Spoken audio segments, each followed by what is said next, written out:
성도님들, 나사로의 이야기는 사실 정말 깊으면서도 많은 의미가 담겨 있는 말씀인데요. 그런데 오늘은 이 성찬식 때문에 좀 짧게 설교를 할 수밖에 없어서 지난주에도 했지만 또 부활절 새벽에도 그리고 부활절에도 또 그 다음 주에도 다시 이 내용을 이어서 설교하면 좀 더 이제 깊이 있게 한번 들여다보려고 합니다.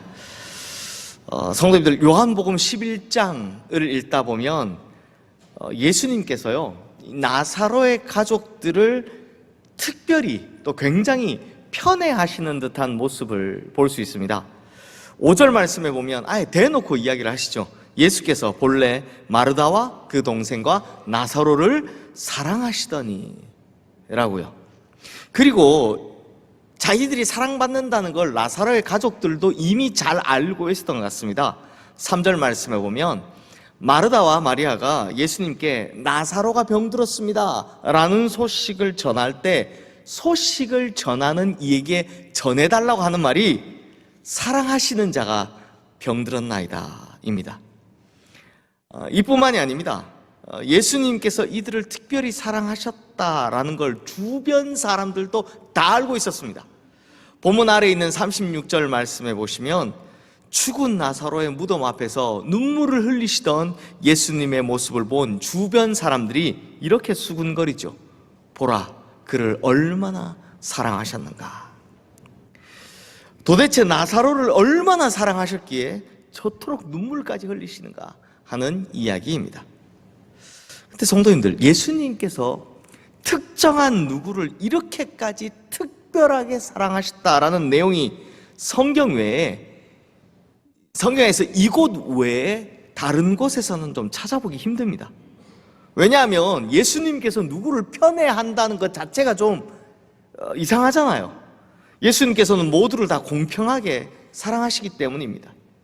그럼에도 예수님께서 나사로의 가족들만을 유달리 사랑하셨다라는 이 말씀이 3번씩이나 나오는 걸 보면 실로 대단히 사랑하셨다라는 걸 알 수 있습니다. 근데 성도님들, 예수님에게 이렇게나 대단히 또 특별히 사랑을 받던 이 가족들에게 문제가 생깁니다. 바로 집안의 기둥이요, 두 여동생이 하늘처럼 믿고 있던 오빠 나사로가 병석에 들어 눕게 된 겁니다. 게다가 며칠 지나지 않아 병세는 점점점 위독해지기 시작합니다. 그러다 이제는 생사의 기로에 놓일 만큼 숨가쁜 위급한 상황이 되었습니다. 요즘에야 급할 때면 달려갈 응급실이라도 있지, 당시에는 변변한 병원 하나가 없을 때니 이 남아있는 식구들이 얼마나 난감했겠습니까? 그러니 그때 생각나는 것 바로 예수님이었습니다. 당연하죠. 예수님께서 수많은 병자들 고치는 걸 자기들 두 눈으로 똑똑히 봤잖아요. 그래서 동생들이 예수님께 급히 사람을 보내어 나사로가 병들었으니 지금 급히 좀 빨리 좀 와주십시오 라고 전가를 보낸 겁니다. 그리고 사실 본인들도 알고 있었잖아요. 자기들이 예수님한테 얼마나 특별한 사랑을 받는지요. 그러니 예수님께서도 당연히 와주시리라, 그것도 급히 달려와 주시리라 생각을 했을 겁니다. 당연히 그럴 거라 예상했죠. 그런데 무슨 이유에서인지 예수님께서는 시간을 지체하고 계셨습니다. 그토록 애타게 기다렸건만 그 사이 결국 오빠는 숨을 거두고 말았습니다. 하는 수 없이 두 자매가 이 장례를 치렀지만요, 그때까지도 예수님은 오지 않으셨습니다. 솔직히 이건 좀 너무하지 않습니까? 그러니 나사로의 가족들 입장에서 이게 얼마나 큰 상처겠습니까? 성도님들, 마찬가지입니다. 우리가 언제 주님께 상처받는지 아십니까? 저는요, 나사로가 병에 걸려 죽는 순간까지 그러면서도 예수님을 기대하는 마음으로 예수님 오시기를 마냥 기다려야 했던 이 가족들 입장에서 생각해 보면 나사로의 가족들이 정말 큰 상처받았을 것이다 라는 생각이 들더라고요. 왜요? 이들은 예수님을 너무 잘 알고 너무 잘 믿어서 그렇습니다. 생각해 보십시오. 이들은 이미 보았습니다. 뭘요? 예수님께서 모든 병자, 어떤 병자든 간에 다 고치시는 걸요. 그리고 이들은 확실히 믿었습니다. 뭘요? 예수님께서 하나님의 아들이시며 구원자라는 걸 믿었습니다. 거기다 이들은 확실히 알고 있었습니다. 예수님께서 자신들을 특별히 사랑하신다는 걸요. 그런데 예수님이 오셨다 안 오셨다? 안 오신 겁니다. 병이 들었을 때뿐만 아니라 지금 장례가 다 끝날 때까지 아직도 예수님은 안 오시는 겁니다. 그러니 더 큰 상처죠. 그러니 성도님들, 그 순간 이들의 마음속에서 이런 마음이 생겨났을 겁니다. 정말로 예수님이 우리를 사랑하신 게 맞나?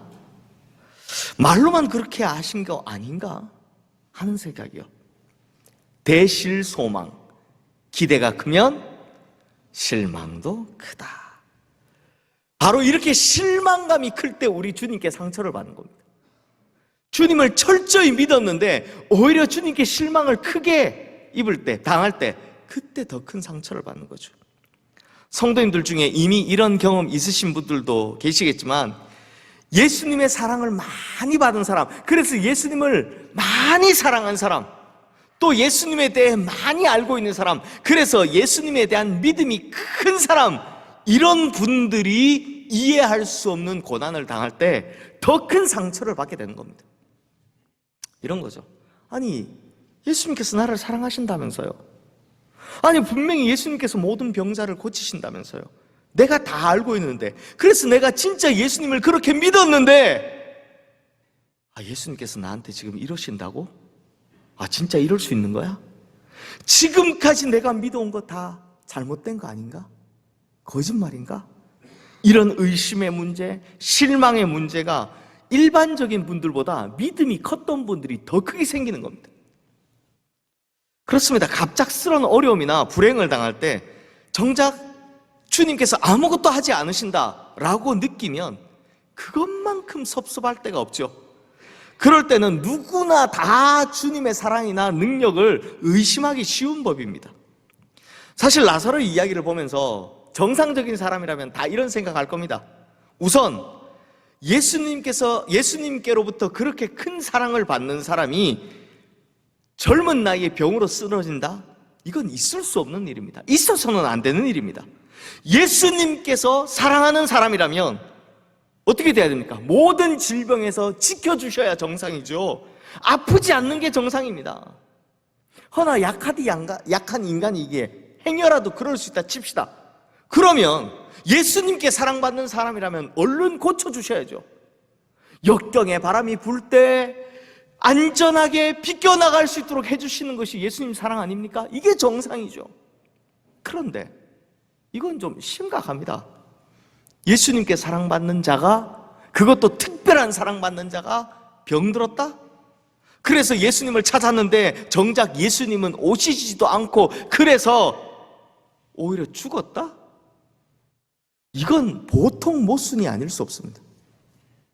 우리 생각에 이런 건 절대 있을 수도 없고 있었어도 안 되는 일입니다. 그러니 성도님들, 이럴 때, 이런 일을 당할 때 예수님의 사랑을 의심하지 않을 사람이 과연 얼마나 되겠습니까? 그런데 성도님들, 진짜로 우리를 실망시키는 더 큰 문제가 또 있습니다. 오늘 본문 4절 말씀 함께 읽어보겠습니다. 예수께서 들으시고 이르시되 이 병은 죽을 병이 아니라 하나님의 영광을 위하며 하나님의 아들이 이로 말미암아 영광을 받게 하려 함이라 하시더라. 자, 성도님들, 이거 한번 생각해 보십시오. 성경은 예수님께서 베다니로 오셨을 때 나사로를 장례한 지 이미 나흘이나 지났다고 합니다. 4일 됐다고 합니다. 그러니 대략 계산해 보면 심부름꾼이 예수님한테 가서 연락하는데 하루 걸렸다 치고요, 거기서 예수님께서 지난주에 봤지만 일부러 이틀을 그냥 지체하셨죠. 그리고 또 예수님께서 베다니로 오는데 하루가 걸렸다고 칩시다. 딱 이렇게 계산하면 나흘 되는 거죠. 만약 이 계산이 대충이라도 맞다면 우리는 이 두 가지 경우를 상상해 볼 수 있습니다. 자, 먼저는 나사로가 아직도 숨이 붙어 있을 때, 의식이 남아 있을 때 심부름 갔던 사람이 돌아왔다 칩시다. 그럼 이렇게 물어보겠죠. 아, 그래, 예수님께서 뭐라고 하시더냐? 그러면 그 사람이 이렇게 전할 겁니다. 예수님께서 이렇게 말씀하시던데요, 이 병은 죽을 병이 아니라 하나님의 영광을 위함이라. 그럼 반응이 어떻겠습니까? 아, 그래, 죽을 병이 아니라고 그러더냐? 아우, 다행이다. 근데 나사로가 어떻게 됐습니까? 죽었습니다. 그러면 예수님의 말을 전해 들었던 그 모든 사람들 입장에서 이게 얼마나 허망했을까요? 예수님께서 거짓말하셨다고. 그러니 예수님에 대한 믿음이 아예 사라져 버릴 겁니다. 그럼 이번에는 반대로 나사로가 죽은 다음에 심부름 갔던 사람이 예수님의 말씀을 가지고 도착했다고 쳐봅시다. 물어보겠죠. 예수님께서 같이 안 오셨느냐? 뭐라고 하시더냐? 그러면 이 사람이 뭐라고 대답하겠습니까? 네, 예수님께서 오시지는 않고 대신 이런 말씀을 전하시던데요.